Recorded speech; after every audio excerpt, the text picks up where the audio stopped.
Randhir door bell को कई बार बजाया लेकिन दरवाज़ा नहीं खुला तो उसे थोड़ी चिंता हुई।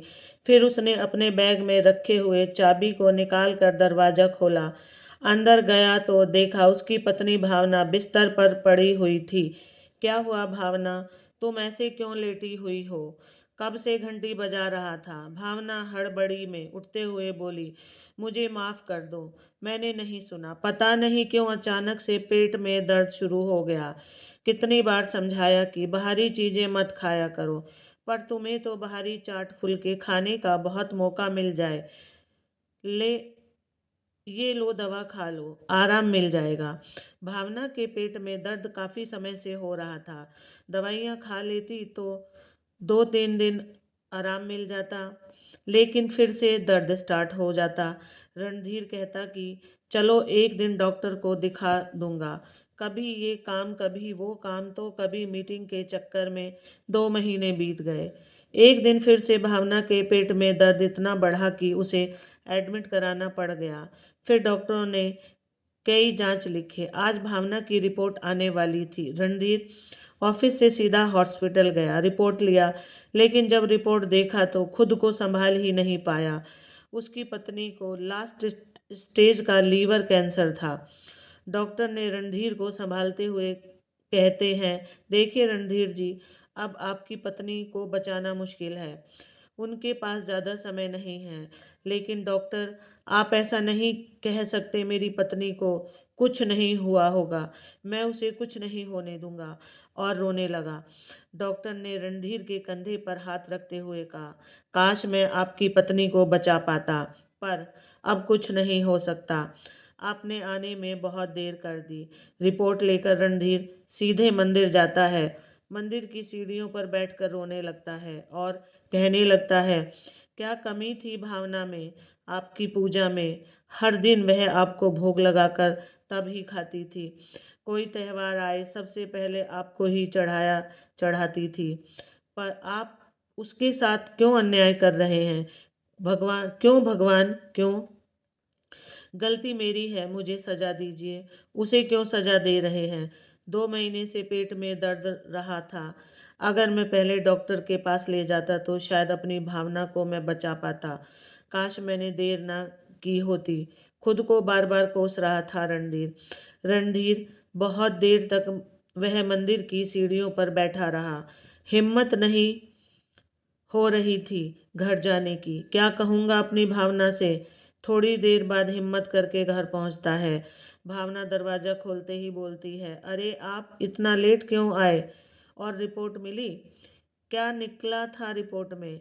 लगातार सवाल कर रही थी। भावना, तुम्हारी रिपोर्ट में वो, अरे आप क्या बताओगे? मुझे पता है कि मुझे कुछ नहीं होगा। सही कहा ना?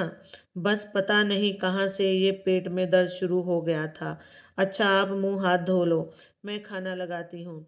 आज पता नहीं क्यों इतनी देर से आ रहे हो। मुझे तो बहुत तेज भूख लगी है। रणधीर भावना को बताना नहीं चाहता था। उसने अपने आंसुओं को रोक कर रखा। अगले दिन रणधीर बोला, सुनो भावना, तुम कह रही थी ना वैष्णो देवी जाने को, कल ही हम चलेंगे दर्शन के लिए। क्या बात है? कल से देख रही हूँ मेरे ऊपर कुछ ज़्यादा प्यार उमड़ रहा है। मैं कुछ भी कह रही हूँ माने जा रहे हैं। बात क्या है? रणधीर ने बात काटते हुए कहा, तुम पत्नियों को तो हर बात पर शक की आदत होती है। अच्छा, अब चलो तैयारी कर लो। अगले दिन वह दोनों वैष्णो देवी के दर्शन के लिए निकल पड़े। वहां पहुंचकर उसने नंगे पांव चढ़ाई शुरू की, जबकि भावना को हेलीकॉप्टर से भेज दिया। माता रानी से रणधीर बस यही प्रार्थना करता कि माँ, कुछ ऐसा चमत्कार कर दे कि मेरी भावना मुझे छोड़ कर ना जाए। मैं जी नहीं पाऊंगा उसके बिना। मैं अपनी पत्नी से बहुत प्यार करता हूँ। माँ, परिवार के नाम पर एक वही तो जीने का आसरा है, उसे भी छीन लोगी? दर्शन करके दोनों घर आ गए। दूसरे दिन रणधीर ऑफिस के लिए निकलने लगा कि तभी हॉस्पिटल से फ़ोन आया कि भावना जी की रिपोर्ट बदल गई थी। जो रिपोर्ट आपके पास है वह भावना जी की नहीं है। लास्ट नेम एक जैसे होने की वजह से रिपोर्ट बदल गई थी। क्या? सच कह रहे हैं आप? हाँ जी, बिल्कुल सही है। आप हॉस्पिटल आकर सही रिपोर्ट ले जाएं और दूसरा वाला रिपोर्ट लेते आएं। जी ठीक है। तो क्या भावना की रिपोर्ट नॉर्मल है? नॉर्मल तो नहीं है, पर भावना जी को कैंसर नहीं है। किडनी के पास स्टोन बन गए हैं, जिसकी वजह से दर्द रहता है। और ये डरने वाली बात नहीं। कुछ महीने दवा रेगुलर करेंगे तो स्टोन गल जाएगा। मतलब मेरी भावना को कैंसर नहीं है। रणधीर की खुशी का ठिकाना नहीं था। ये तो वैष्णो माता का ही चमत्कार है। वह मंदिर में जाकर माता रानी का शुक्रिया अदा करता है। पिछले 1 हफ्ते से भावना को खो देने का डर जो था मन में, आज उससे मुक्ति मिल गई थी। और एक सबक भी, किसी भी शरीर के किसी अंग के तकलीफ को अनदेखा ना करें। कहीं बाद में छोटी सी तकलीफ किसी बीमारी का विशाल रूप ले ले तो बस पछताना ही पड़ेगा।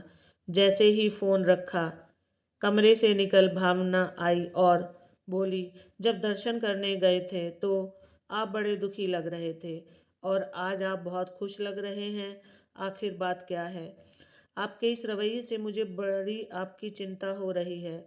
रणधीर ने उसे गले लगा लिया। आप तो मुझे ऐसे गले लगा रहे थे जैसे मैं आपको छोड़कर जाने वाली थी। रणधीर ने भावना के होठ पर हाथ रखकर कहा, कभी मुझे छोड़कर जाने की बात मत करना। और हाँ, तुम्हारी रिपोर्ट में सब कुछ ठीक है, सिर्फ तुम्हारे पेट में पथरी हो गई है। हॉस्पिटल से जाकर दवाइयाँ लेकर आता हूँ। रणधीर के इस बिहेवियर को भावना बिल्कुल समझ नहीं पा रही थी और न ही रणधीर ने उसे समझाने की कोशिश की। राधे राधे। आपको यह कहानी कैसी लगी? कहानी अच्छी लगी तो कमेंट बॉक्स में लिख कर बताएं। चैनल को सब्सक्राइब करें।